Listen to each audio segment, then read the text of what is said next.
Now, please welcome back Graeme, Christina, Michael, and Tracy round Q&A. And Debbie, do you have a question or statement? I do actually. I was just wondering in regards to Speechcraft, so it's probably going to be more a Tracy question or an open one for yourself as part of the trio. There are clubs globally that are running Speechcraft online with digitised material. Are we permitted to do that?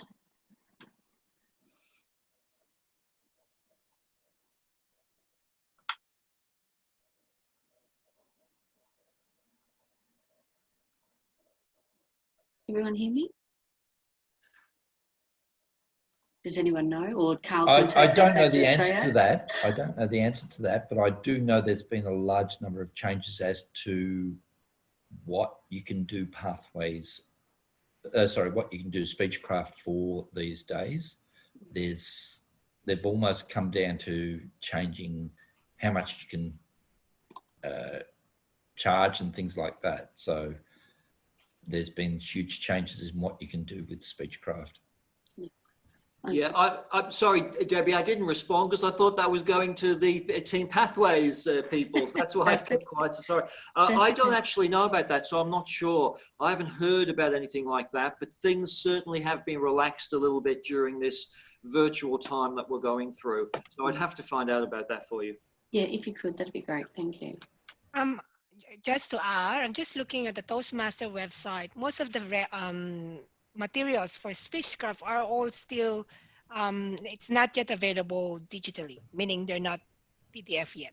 So you still need to order them to Toastmaster and they will deliver it. So they haven't said anything about you can do it digitally. Yeah, so I presume it's all some about clubs the books. Yeah. Yeah, and presumably some clubs are doing it without, and they're just scanning it through. Okay. Yeah, and I think, though, it could be obviously hybrid in the way that if you've got books, you can send it to people and then you conduct the course online and do it that way. For instance, if we're doing something in the district with a corporation, we can then order the books for them, send them to them, and then go through it like we would online. But absolutely, there is no digital version yet. I believe, I'm told they're working on something, but that's yet to surface. Yeah. Any other questions for the team on Pathways? Linda.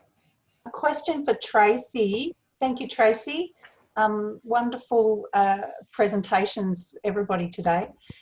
Just on my own little moving through Pathways, my question is really about, you progress for yourself, and then as a consequence of that, you find out, oh, I've done a 12-month role, or, you might have done 2 pathways.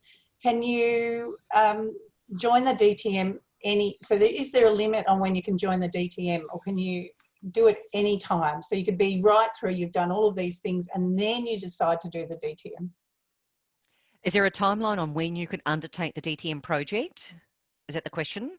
Well, when you can start it, so do you have to decide you're going to go for it and you go for it at a particular time, or can you just go, oh, I've done all these things, can I now start? The condition is the completion of 2 paths. So that's the only limitation. That is the only limitation. Achieving your DTM award has the dependency on the other roles being completed, which is why I was saying you can do them sequentially or you could do them concurrently. I thought you might be able to get onto the DTM project once you've completed a path and started on a second. No, you have to complete 2. Okay. Yep. I suppose really what I'm asking is, can you have done all of those things and you're getting almost to the end and you go, oh, well, now I'd like to do the DTM? The timeline's up to you. Toastmasters International don't set a guideline of a timeline. It's really whatever's going on in your life and the capacity that you have will be the timeline you'll set yourself. So I suggested not only do you have a SMART goal for the project you're going to undertake, maybe when you're thinking about your journey in Toastmasters at the beginning, set a SMART goal for yourself on what you can and can't commit to. And that will help keep you focused. But to answer your question, the only condition is completing those 2 paths, but it's not time bound. You may take 5 years before you decide to undertake the DTM project, and that's okay. Thank you. That's answered beautifully. Thank you very much. You're welcome. Rick? So hi, Rick here. Tracy, just following on from that then, if while you're doing those 2 paths initially, Yes. you fulfill a club officer role, can that contribute to the DTM? It can. Yes. Okay, Yep. thank you. Can I add on to that? Yep, sure. Next month, I'm doing the leadership service. Each of those paths require you to undertake a certain role for 6 months. Mm. That doesn't get, you don't have to prove that you've done that for 6 months in those roles, but you can use that to do those paths. The only part that actually you need to have signed off on the DTM is that you've got those roles under your belt.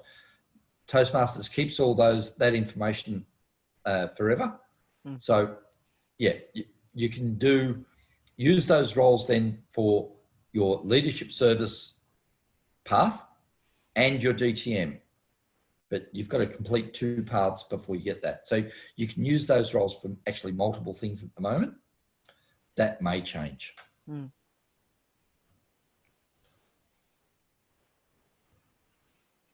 Did that answer your question, Rick? Cool.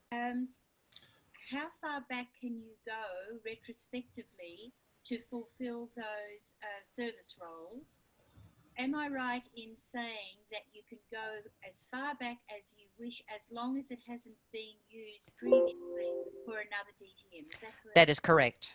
Yep, Nola, you are correct. So for those who are not aware, what Nola is highlighting is if you'd undertaken a club officer role or a club sponsor role or a club coach role or a district officer role, and you had not applied that to an educational award, they're sitting there in your profile unassigned.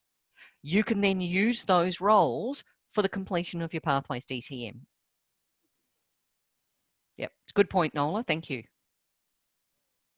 I think Viranga had a question. Yeah, it's somewhat unformed, and I think it's for Tracy, but it touches on something that Michael mentioned. Michael mentioned that a project didn't necessarily have to be successful, and this is if you're making your plans and you find that your plans aren't going to plan.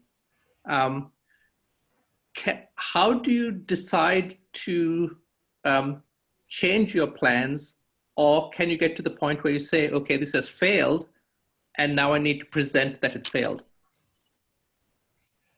I think that's a reasonable thing to do, because you work through it with your VPE, because they're the ones that have to sign off and say you've completed something.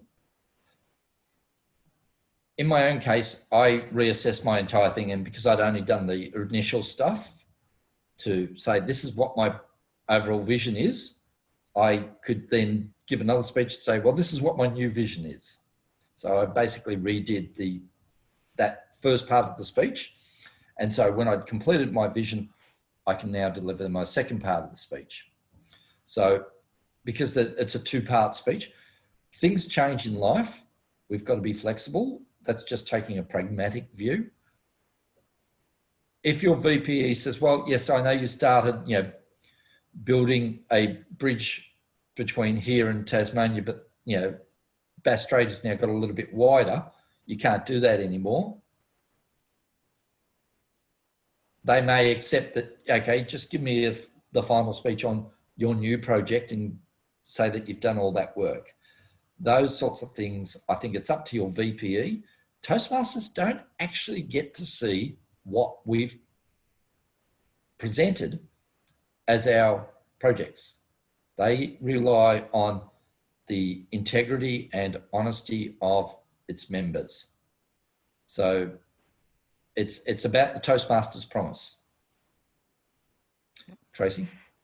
Just to add to that, so Viranga, what I just want to highlight is the measurement in undertaking the project is not about the success or the failure, it's about the learnings.